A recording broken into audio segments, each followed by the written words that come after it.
All right, let's dive right in. Today, we're talking about a pretty major deadline that's coming up for the entire world of work.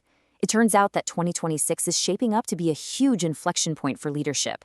And because of that, the whole idea of coaching is being completely reinvented to meet the challenge. So, why all the urgency? What's the big deal about 2026? Well, let's start by really understanding the problem we're all facing, because this isn't some far-off, futuristic trend. It's a crisis that, frankly, is already here. You see, 2026 isn't just another year on the calendar. What we're really talking about is a fundamental structural break with the past. In a world where we've got constant geopolitical friction and massive AI disruption, the old leadership playbooks, the top-down, command and control style, they're just not working anymore. They're officially failing. And look, this isn't just a theory. The reality on the ground is pretty stark. If you look at India, which is a massive engine for global growth, a staggering 86% of organizations are already saying that leadership capability is their number one talent concern. The gap between the leaders we have and the leaders we need is getting wider, and it's happening fast. And this leadership gap, well, it creates this intense pressure, especially for the people stuck right in the middle. Your mid-level managers are caught in this classic squeeze. They're the ones who are expected to actually drive transformation and get things done.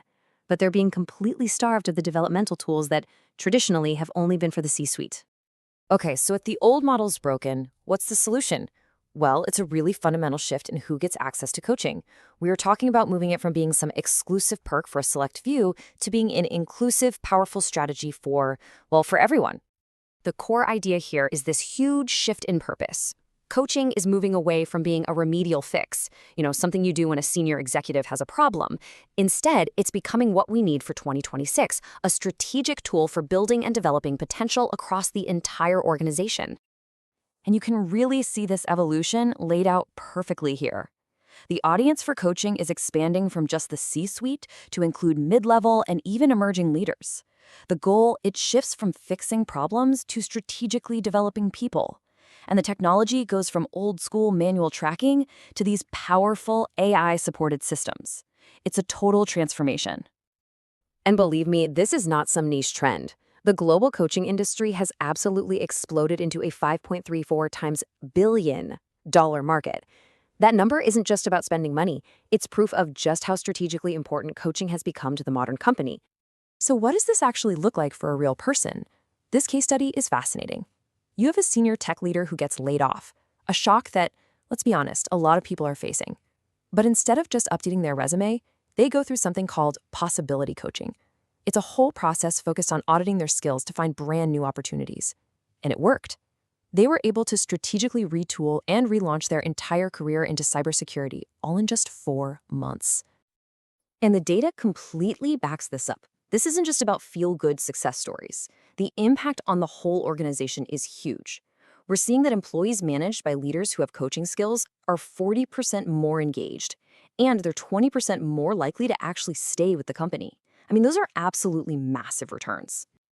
Okay, but this brings up a huge question, right? How can any organization possibly afford to give this kind of high-quality coaching to everyone? Well, the answer, and this might sound a little counterintuitive, is technology. Specifically, AI. And using AI in coaching isn't some idea for the future. It's already the standard for the best in the business.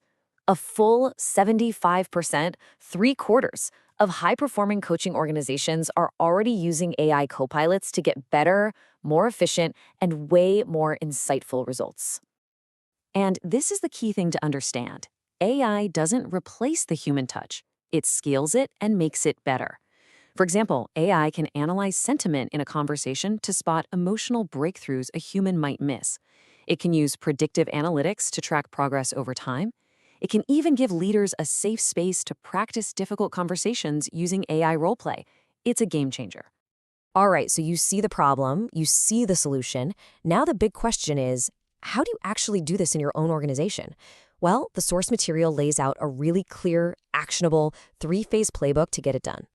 The whole thing is structured like a 90-day sprint. Phase 1, the first 30 days, is all about an audit. You identify your highest impact managers, not based on their job title, but on the complexity of the projects they're running. Phase 2 is about making this part of your culture by retraining senior leaders to be talent catalysts. Then finally, in Phase 3, you scale the whole program using a smart hybrid model, AI-driven nudges for everyone with that valuable human coaching saved for the most critical situations. And here's the crucial point.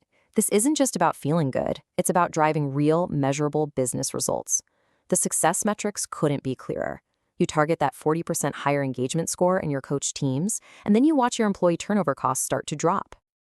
So, as we wrap up and look ahead, what does all this really mean for the future of leadership? And maybe just as important, what are the critical mistakes you absolutely have to avoid to get this right? The research is crystal clear on two major pitfalls. First, what's called the surveillance trap. The second you start using coaching data to punish people, you completely destroy psychological safety and the entire system just collapses. Second, you have to avoid fragmented standards. Uncertified mentors who just give advice. That is not coaching. Real coaching is a professional skill, and it's all about helping people discover their own answers. But when you do avoid those traps and you embrace this new model, you make a really fundamental shift.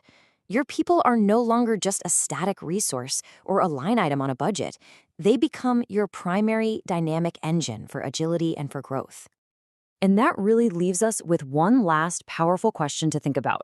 As you head into this 2026 inflection point, I want you to take a hard look at your own organization.